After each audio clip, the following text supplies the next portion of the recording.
The car of Mr. Sonthi Limthongkul, a media tycoon and one of the People's Alliance for Democracy or PAD core leaders, was reportedly attacked with almost 100 shots of AKA bullets by an unknown number of assailants early this morning. Mr. Sonthi is now in a safe condition after undergoing a surgical operation. Prime Minister Abhisit Vejjajiva has been briefed on the shooting of Mr. Sonthi and has ordered authorities to give him special care. Deputy Secretary General to the Prime Minister Panithan Wattanayakon indicated that the government has not yet considered lifting the emergency decree despite some resolution from protests. Metropolitan Police Chief Police Lieutenant General Warapong Chupricha affirmed that all groups of demonstrators would be treated equally under one standard. Swadee krab, you're watching NNT News. NNT News is brought to you by the National News Bureau of Thailand under the supervision of the Public Relations Department. We keep you informed on what's happening in Thailand 24/7, and I'm Surapan Lautaranarit. The car of Mr. Sonthi Limthongkul, a media tycoon and one of the People's Alliance for Democracy or PAD core leaders, was reportedly attacked with almost 100 shots of AKA bullets by an unknown number of assailants early this morning. Mr. Sonthi was shot at 5:30 a.m. near the Caltex petrol station and the Bank of Thailand in front of Iamwaranut Temple at Bang Khun Prom intersection while he was traveling to his PAD television station ASTV. The media tycoon was injured and sent to Wachira Hospital. His chauffeur, later identified as Mr. Adun Dang Pradap, was in critical condition and being treated at Mission Hospital, while one of his security guards, later identified as Mr. Wayupak Mattasin, was also seriously wounded. Mr. Sonthi has been treated and is now out of danger. Eyewitnesses told the police that Mr. Sonthi's car was chased by a gold-bronze Vigo pickup. When the cars were at the crime scene, the sharpshooter hidden at the back of the pickup shot the tire of Mr. Sonthi's car, riddled the car heavily with almost 100 shots, and sped away on Tewet Road. Nearly 100 AKA cartridges were found at the crime scene. Witnesses added that the gang wore white shirts and camouflage trousers, assumed to be professionals who aimed for the life of the target. PAD spokesperson Pantep Pongpuapan expressed thanks to PAD fellows for phoning in to ASTV to ask about Mr. Sonthi's condition. He vowed to condemn anyone attempting to harm Mr. Sonthi, saying that this was the most severe threat. Mr. Pantep demanded the police to find the assailants as quickly as possible, saying that Mr. Sonthi now remained vulnerable due to the conflict of interests resulting from his media and political movement. Meanwhile, PAD security guards have reportedly stepped up security measures at both the interior and exterior of the ASTV headquarters after Mr. Sonthi was attacked. The director of Wachira Hospital revealed that Mr. Sonthi Limthongkul is now in a safe condition after undergoing a surgical operation. Wachira Hospital Director Dr. Shaiwan Charan Choktawi revealed that there had been serious concerns for Mr. Sonthi's life as a bullet was lodged in his skull, causing internal hemorrhaging. Before entering into surgery, Mr. Sonthi, who had several injuries throughout his torso, was still conscious and was able to communicate with doctors. A team of physicians immediately conducted an urgent operation on Mr. Sonthi, which took approximately 3 hours and was completed before noon. Mr. Sonthi has now been declared in safe condition and able to speak.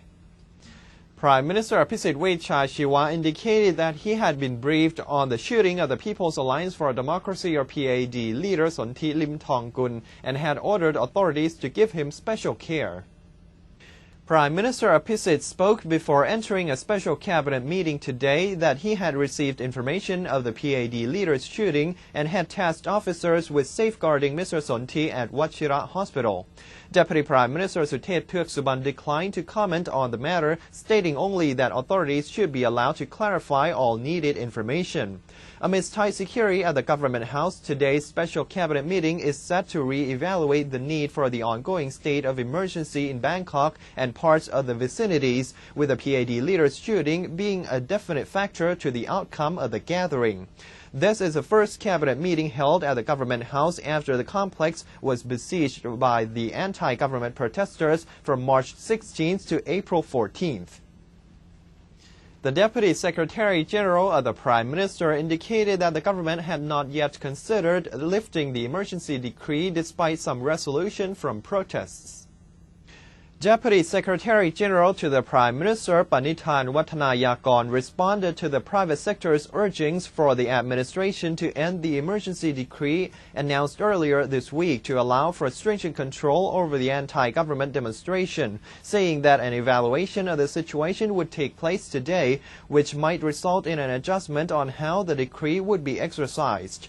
Mr. Panithan admitted that despite the situation resolving itself to a certain level now, sporadic events such as the shooting of the People's Alliance for Democracy or PAD leader Sonthi Limthongkul this morning have shown an ongoing need for the emergency decree.